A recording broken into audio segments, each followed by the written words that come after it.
Hello everyone. तोतो चान chapter number 41 स्वान lake. तोतो चान को हाबिया हॉल में स्वान लेक नामक बैले नाटका देखने ले जाया गया। डैडी उसमें एकल वायलिन वादन कर रहे थे और नाचने वालों की टोली अति उत्तम थी। बैले नृत्य देखने का उसका यह पहला मौका था।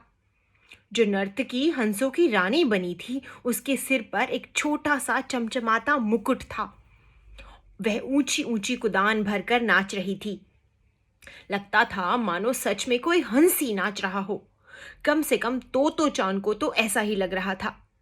नाटिका में एक राजकुमार को हंसों की रानी से प्रेम हो जाता है और अंत में दोनों साथ साथ नाचने लगते हैं।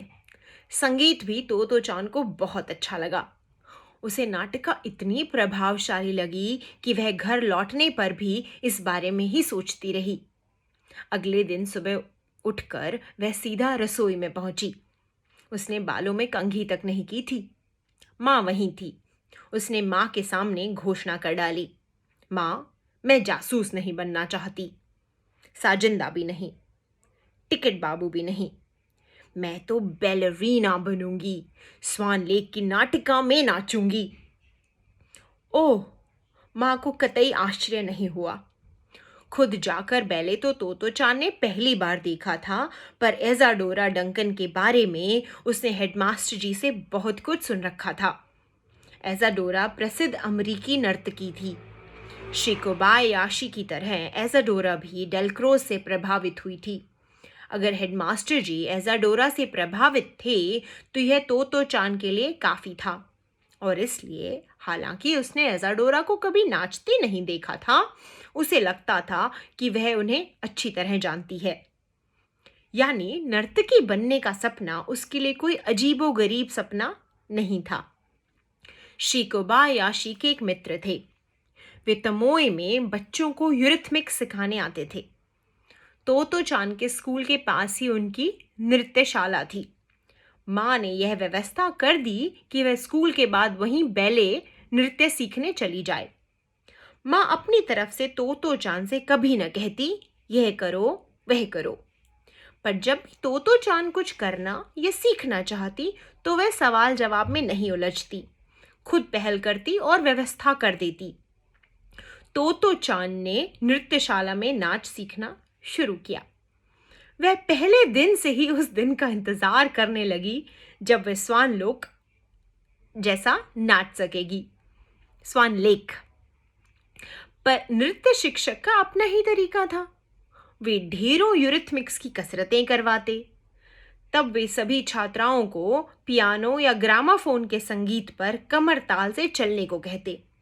चलते समय बच्चे गीत की कोई एक पंक्ति भी बोलते। एक प्रार्थना थी, पहाड़ पर चमको और मेरी आत्मा को शुद्ध करो। यह प्रार्थना फिजी पर्वत पर चढ़ने वाले तीर्थयात्री गाया करते थे। बच्चे इसी प्रार्थना की एक पंक्ति, पहाड़ पर चमको, दोहराते दोहराते चलते।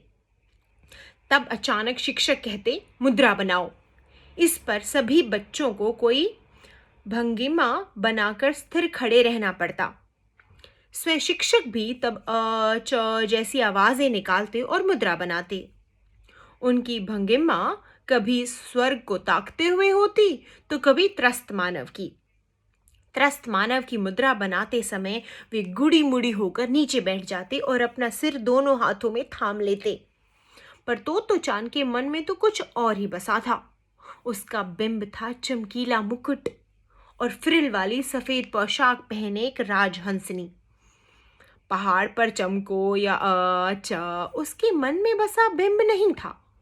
एक दिन साहस जुटाकर तोतो चान शिक्षक के पास गई। तोतो चान ने अपने हाथ फैलाए और हंसों के पंखों की तरह उन्हें फड़फड़ाने लगी। क्या हम ऐसा कुछ कभी नहीं करेंगे? उसने पूछा। शिक्षक बेहद सुंदर थे। उनकी आंखें बड़ी बड़ी और नाक वक्र थी। उस तरह का नाच हम यहां नहीं करते, उन्होंने कहा।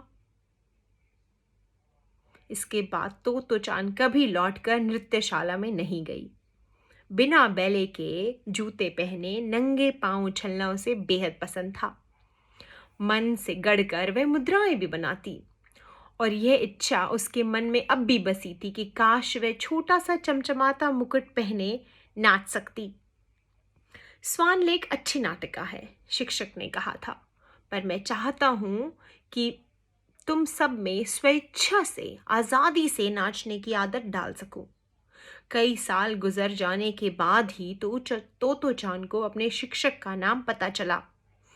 वे बाकुइशी थे, जिन्होंने ही जापान को मुक्त बैले दिया था। और तो और उनके ही कारण उस इलाके का नाम जियोगाओका यानी मुक्ति पर्वत पड़ा था। जिस समय वह तोतो चान को स्वेच्छा से नाचने का आनंद सिखाना चाह रहे थे, उस समय उनकी उम्र 50 वर्ष की थी।